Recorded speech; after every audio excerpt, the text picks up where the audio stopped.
Calling all detectives.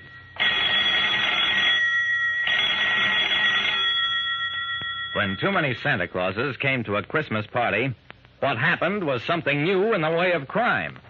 That is the situation on this page from my casebook. The casebook of Jerry Browning, private detective. Even a private detective like me, Jerry Browning, can sometimes be a party to crime. It was Christmas Eve, and I was having an office party for some of my friends and clients. I had a date for later that evening to play Santa Claus at a settlement house party, so I'd rented a Santa costume for the occasion. Then when I got the idea of having some Christmas cheer at my office, I thought it would be a fine idea to wear the costume, sort of give the party an air of authenticity. Wearing my costume was a fine idea, except that it also occurred to a good many of my guests.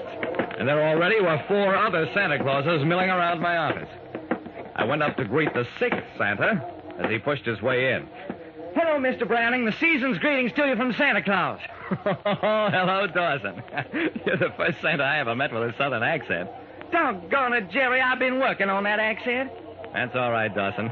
If any kid asks you how come, you tell him you're from the South Pole. Come on in, meet some of my friends. Dawson, you know Louie, though you may not recognize him behind that beard. Hello, Lieutenant. Sure is nice to meet a cop and not worry what's he got on you. You're so right, Louie. Dawson, I want you to meet Mr. Wilbur Norris, Vice President of the Great Valley Railroad. Lieutenant Dawson of Homicide. Pleased to meet you, Mr. Norris. So you're Santa Claus, too? I am Santa Claus. At the party in the terminal tonight. I'll come in a special train direct from the North Pole. No reindeer, Mr. Norris? Reindeer? Lieutenant, I ask you, do children demand electric trains or electric reindeer? I steered Dawson away from Norris, took him over to meet the leanest Santa Claus in the room. Lieutenant Dawson, meet Mr. John Cooley, head of the Investigations Department of Consolidated Insurance. Pleased to meet you, Mr. Cooley. I've heard a lot about you. It's not true. I'm just as easygoing as the next man if I find anything to be easygoing about, which I seldom do. I left them to welcome a few more guests, none of them in costume. It looked like 6 Santas would be par for the course. Circulating among my guests, I noticed with amusement that the other Santas had gradually drifted together, like people all of one kind usually do. Then, about an hour later... Hello, Jerry Browning speaking. Who'd you say this was? Mr. Standish at the Veterans Hospital? Is there some trouble at the hospital, Mr. Standish? What? You're counting on me to come out there this evening as Santa Claus. Oh, there must be some mistake, Mr. Standish. I have a date at the Sarah Jennings Settlement House as Santa. Well, no, sir. I never got any message from you last week. I'm very sorry, Mr. Standish. I just can't disappoint the kids.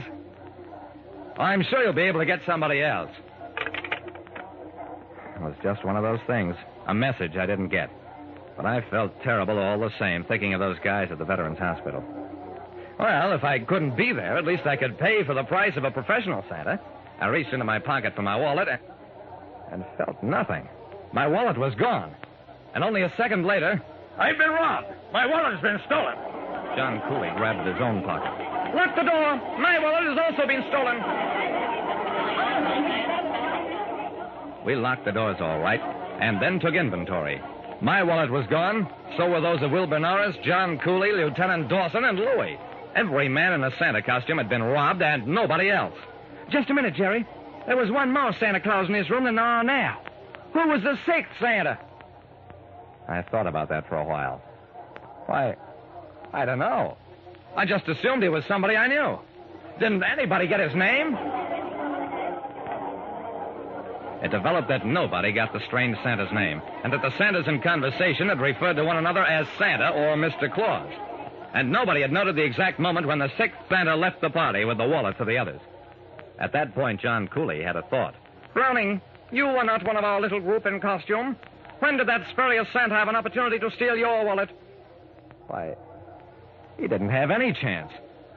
I took my wallet out to pay the delivery boy just before I got that phone call, and there was nobody near me while I was talking on the phone.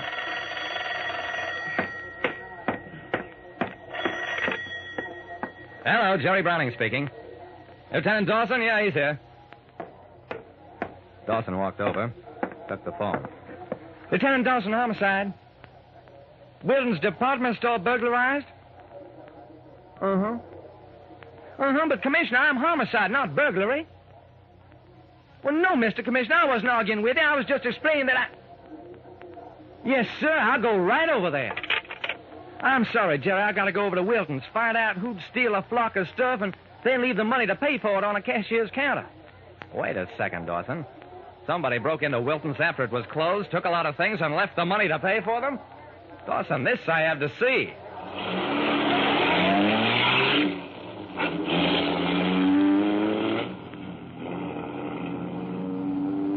Norris, Cooley, and Louie insisted on coming along, too. On the way, we took inventory of our losses. They came to $900.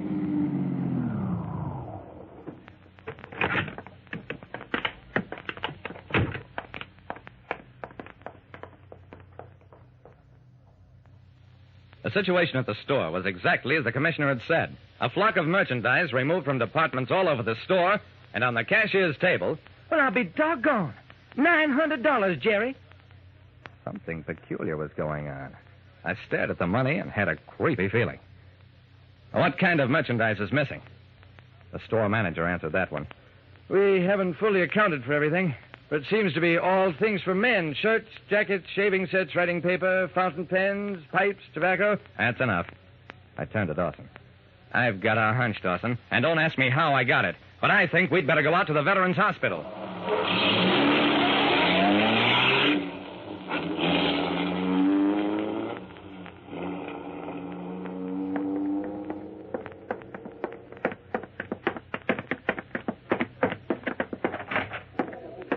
Mr. Standish, the hospital superintendent, met us at the door. I'm delighted to see you, Mr. Browning, but it wasn't necessary for you to break your date. We got a Santa Claus after all. I looked beyond Standish into a room where a group of men in bed were opening packages and generally having a fine time. Who was your Santa, Mr. Standish? Why, I don't exactly know. I assumed he was one of your friends, Mr. Browning, because he said you were sorry about not being able to show up. And he intimated that, that you and your friends had chipped in together to buy gifts for the boys. Nothing wrong, is there? Huh? No, nothing wrong. Nothing at all. And by the way, how did this Santa come here? In a carriage drawn by horses. Thought it a bit odd. Come to think of it, how did he get through the gates? The gateman didn't phone up here about it. Just then, Dawson came running up. We'll get that guy, Jerry. I got the footprints of the horses, and here's some hairs one of them must have shed. We can identify an animal by its hair just as easily as a human being. Yeah, Dawson, sure we can. I steered our group toward the door. Sorry we bothered you, Mr. Standish, and tell the boys Merry Christmas from all of us. Norris, Cooley, and Louie exchanged looks. Then... Jerry, me and Mr. Norris and Mr. Cooley decided if it's all the same to us, we just as soon forget about that dough. And we got to get going. Very busy night ahead.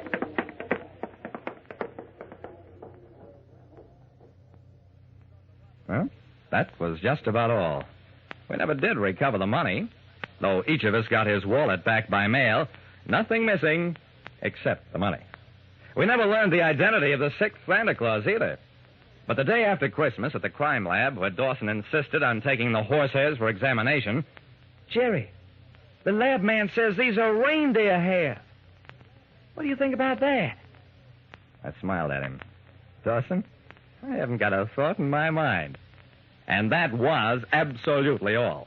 Like I said, there are parties to crime, and mysterious parties are the second part. And for my part, my sole comment is, Merry Christmas to all, and to all a good night.